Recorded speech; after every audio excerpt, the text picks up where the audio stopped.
try to do what's right. But bad girls and good whiskey, they keep me up all night. And I keep trying hard to kick 'em, but not nearly hard enough. 'Cause every day at sunrise I wake up feeling pretty rough. Bad girls and good whiskey, they get the best of me. I swear I'm done every morning, but by dark I don't agree. One won't ruin me. Yeah, I know it's true. But bad girls and good whiskey, man, what else can I do? Oh, yeah. What else can you do? 96.1 styling as we're dragging right through the night, throwing them sparks, dropping those tailgates, passing around a little bottle of whatever the hell we got in here in the studio. I don't even know what it is, you know what I'm saying? But, you know, good girls and whiskey. And that song right there is a sum of Ralph Randall's life. Yeah, I think you got a bottle of Ripple. A bottle of Ripple. I think one of the interns went and got us a bottle of Ripple because Ralph's like, what the fuck is Ripple? Yeah. So, yeah, we're just sitting there chewing the shit, just talking on a Tailgate Tuesday about some of the wildest shit that has happened back in the day with us on tour. And on the last hour, we were talking about, it was Shark Bite. That's what it was, energy drink. Shark Bite. Oh, Shark Bite, that's what it was. Shark Bite. And, yeah, right around the same time, Chronic Rex and all that shit. Well, that stuff was like when the energy drinks first come out, it wasn't regulated, and we were fucked up. And they were still allowed to put crack in them back then. Yeah, and Ralph, off the air, he brought up, what was it, Ralph? Some pussy. And you can order it online now. You can order some pussy from Florida. I think that's some funny. Yeah, some pussy. Yeah. You can still order it today. They still sell it. Yeah. Yeah, in Vegas, apparently, so. Yeah, we were at a strip club down in Vegas, and, or not Vegas, but down in Florida, and some pussy. So what's funny about that story is years later, Slick Chick did a line of tequila, and it was pink. It was the only pink tequila to this day pretty much ever made, you know? Oh, yeah. It was good, though. Oh, it was good stuff. And Ralph went to the meeting. I couldn't make the meeting in Vegas, but Ralph did me a solid. He went to the meeting and set up the deal. And that was the first thing he said was is this like some pussy? And the guy knew exactly what it was. He goes, this isn't dyed. It's a special agave plant that they cut that turns it pink. It's not dyed. Oh, wow. Interesting. So that's wild as shit. Yeah, you told me when it was coming out. I never ended up getting any. Yeah. Well, they set up 2 distributors in the United States, but that's when Ralph said you got to get that international trademark because they're going to screw the shit out of you. And yeah, they tried, but because Ralph told me to get that international trademark, and yeah, it slowed production down majorly. Well, it's legal though. You know, you don't have to worry about anybody coming back to get it. Yeah. Yep. I still get a little bit of money off that. It's more of a top shelf tequila now. So, but they don't have any distributors in the United States anymore. So I can still get it. So, but yeah, I would think so. Yeah, I just like that royalty check I get from them. Right. Like, I don't have to worry about it no more. Yeah, those royalty checks aren't as big as they used to be. Let's put it that way, people. I bet not. So there's also 85,000 different liquors all now. So everybody micro distills. You know what's crazy, Ralph? When you went to that meeting and you called me, I figured you'd be tore up from the floor up, and you weren't. Well, you know. You were happy. You were very happy, but you were like, this is some of the best fucking tequila I've ever drank, you know? Oh, yeah. I mean, you know, somebody had to do the heavy lifting, so. Yeah. So. Right. Oh, my God. Yeah. Yeah. So, So nowadays, Ralph, he's left the industry, retired, and he's got his big resort and everything down there in Tennessee. Tell everybody about how they can book and what all you got going on down in Tennessee. Oh yeah, we got a 1,500-acre ranch out there. You know, we're an actual working ranch. We got cows and sheep and goats, and got all kinds of weird emus and alpacas, and got a zebra, getting a giraffe and stuff. But it's a big family place. You know, we've got all kinds of waterfalls and caves, and we got hiking and fishing, big lake with paddle boats, and I just bought some pontoon bicycles. You actually ride these bicycles around all in the water. Oh yeah, the big wheel bicycles. You know, yeah. So we've got a 26 campsites. And we got some rustic camping. We got RV spots, and if you don't have an RV, shit, I've got a couple RVs. You can rent ours. You know. Yeah. But it's a lot of fun, and we do some events, some corporate stuff. We've got a bunch of bouncy houses and rock climbing walls and this sort of thing. And we're looking at doing some concerts later in the year. We're looking at a hip hop festival and some other things. And it's a lot of fun. I enjoy it. It's not quite as crazy as what we used to do, but I'm home every night, and it's great. It's a lot of fun. So we're online at WhiteOakRanchTN.com. I wanted WhiteOakRanch.com, but they wanted like $6,000 for it. So we're in Tennessee. Why not, right? So yeah, we're WhiteOakRanchTN.com. But that is.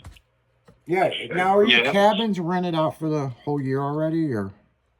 Most of the cabins usually book up pretty quick. The RV spots book up pretty quick. But I tell you what, if you book on there and you mention that you heard us on the show, we'll give you a priority booking. We'll knock somebody out of there. Yeah, they'll come a victim. Well, the thing is, we got 1,500 acres. I got lots of room out there. I mean, lots of room. When we're getting ready to open, this place is called the Jordan Rock House.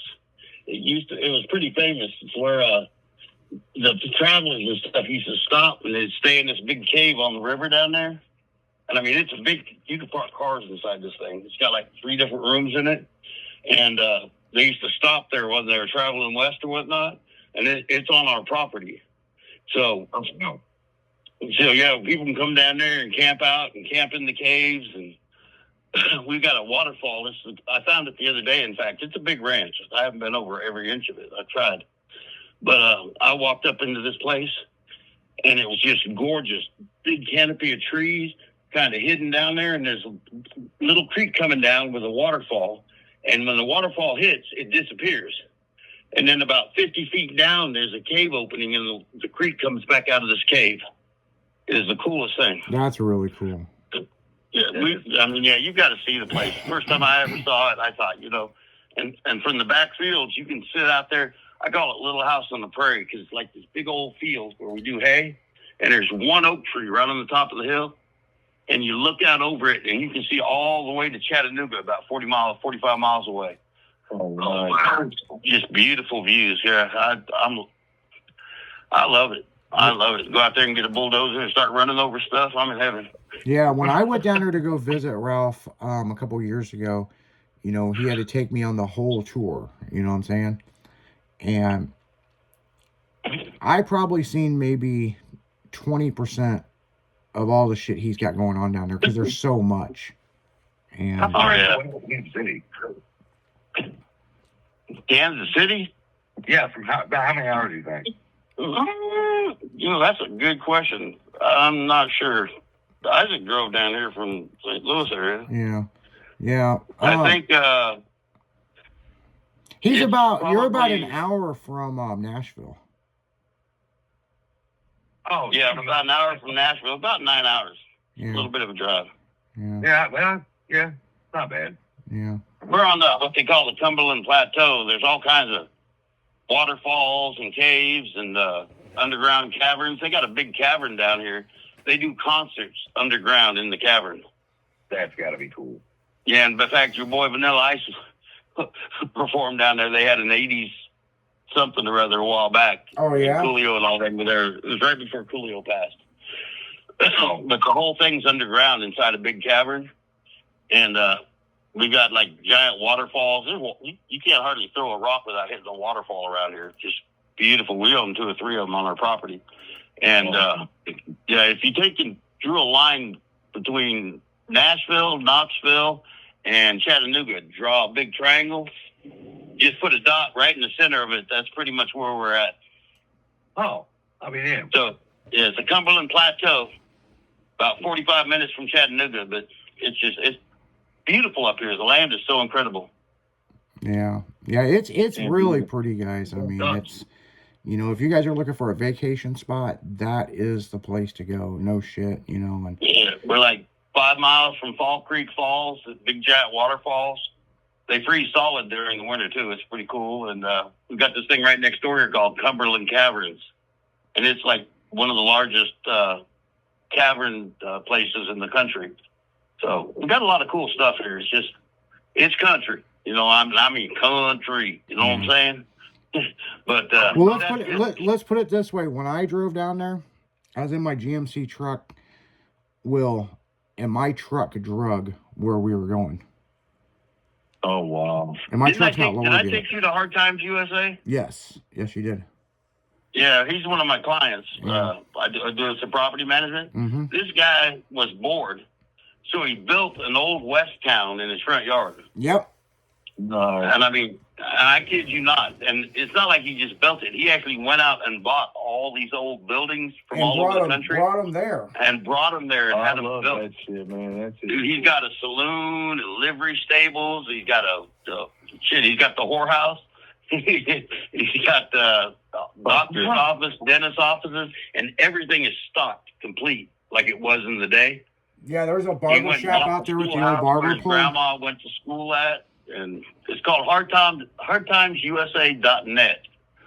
He's got a website. It's hard to believe this place is so gorgeous. And he just built it out in his yard because he felt like it. Oh, wow. Yeah, now it's a big tourist attraction. Like, well, yeah, and I was talking to him the other day.